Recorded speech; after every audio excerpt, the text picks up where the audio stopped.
Welcome to part 1 of the TIFF2Blender volume rendering of volume electron microscopy data. Let's look at the data that we have in our volume EM stack. So this was data gathered by Karel Mocaer, and the link to the article where this was published is in the description. We have a stack of here our volume EM data. And then in the other channels, we have segmentations that we will look at in the second video. This was published also with 3D renders made with Amira, where so this first went through all the slices and then showed some of the segmentations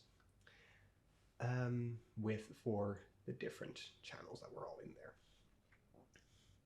However, if you look at these slices when it's going through Z, what we're actually seeing is just a single slice at a time. Where if we're rendering this with Blender, like this is the output video that we're actually going to be creating, we can see that we're actually looking through the volume because we're actually rendering the entire volume and not just a single slice at any specific time. And then we also can show the segmentations next to this. So I think this is a very strong thing for using Blender for volume EM, is that you can actually show much more context when you're showing the actual EM data, where this is, you can actually see the entire data in this first slide, where this is much harder if you only show the slices. So let's open the volume in Blender. Here we are in Blender. We have our standard opening scene, so we can select everything in the scene with A. Here we can see my key presses, and with X we can delete everything. Then in the scene properties in this window, we can find the TIFF2Blender, and we can direct this to our data.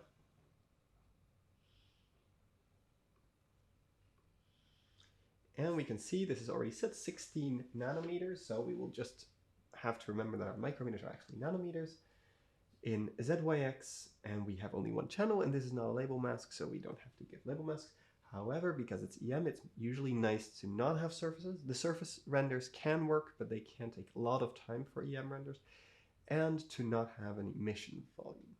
Emission is that the volume will actually emit light based on its values, and this is not usually how people show volume EM because you get a different kind of contrast.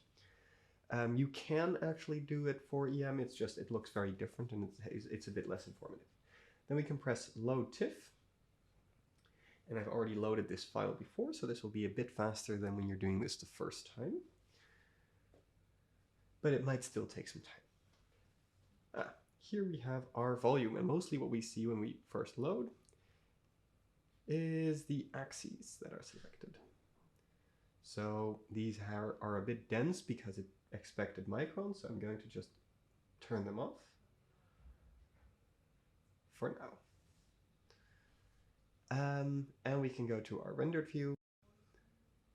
And so for complicated blocks such as, complicated volumes such as a lot of volume EM, cycles, the ray tracer is actually quite responsive once it loads, but you have to wait until here the updating mesh and updating objects flags is actually done. And once it's there, we can see our block. And we can, of course, also slice. So we can take our slice cube and we can move this with G. And then we can, for example, pick an axis, X, Y, Z, by pressing X, Y, or Z. And at least, for example, cut out our alignment bar. We can also scale this block and just look at the center. But let's first also change the contrast, because right now this is still, we don't really see what's happening in this. And we can also talk about rendering volume EM in Blender. So here we have our very fast render mode, but I will quickly go to the ray tracing mode because this is a bit stronger. And we can go to select the volume. In the shading tab, we will find here how it's being shaded. So this consists of, these are all boxes that are functions that are applied on data. So here we have something coming in, which is the data. This gets thrown into a color ramp, so it's scaled from black to white. And then this black to white is given to scatter and absorption volumes. So this is, it's essentially modeled as a fog in space, where the density of the fog is also related to this color value. So you're actually looking through the dark parts and only seeing the bright parts. So if we change our color axis a bit, we can see the chromosomes here. All these balls are the chromosomes. And these are then added together and sliced with the slicing cube. You can also add a different object here to slice them differently. So how a lot of people, so let's slice into the volume with the slicing cube. See how it looks from the top. Because we also have in Z our best resolution, in XY our best resolution. And we can see neatly our chromosomes.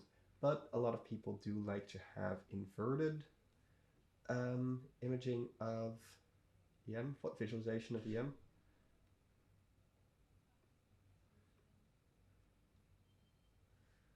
So we can also tweak this and see then we have our chromosomes are actually dark regions where we look through it. And we can see our thylakoids on the sides. And what's good to remember, so if this is a bit too dark or a bit too bright, what you can actually change is in the world, you can go into the strength of the background color.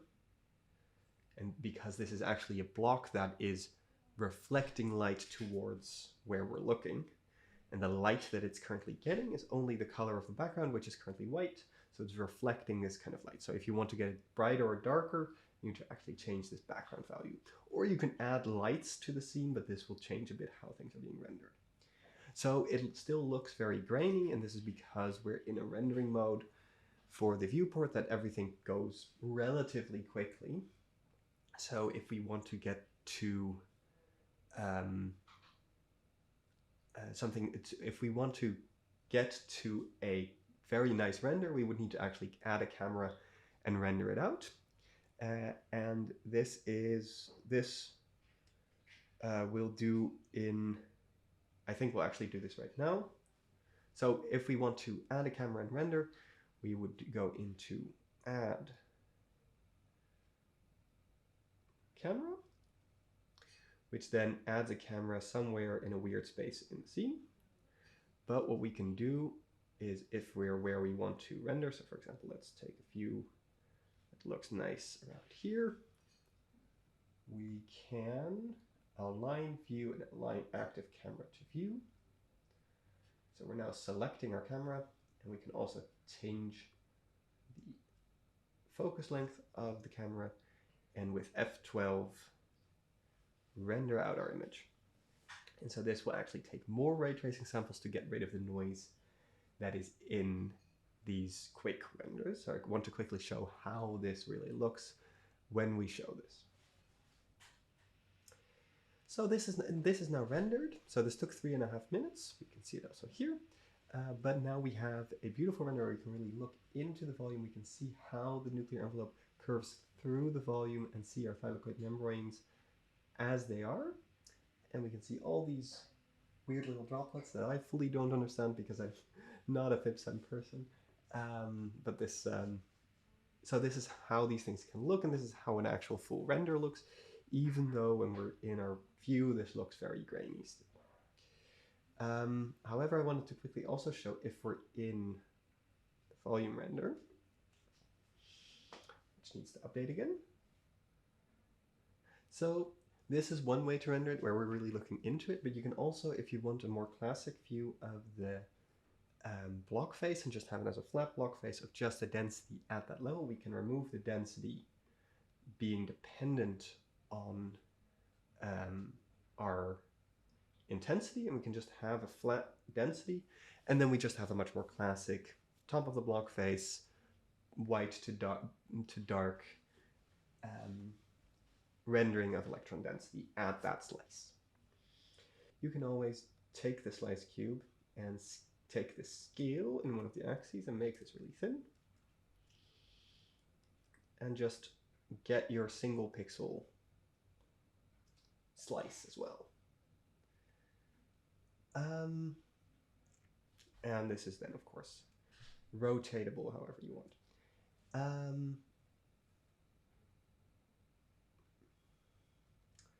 So this is how to quickly load data and see how it looks in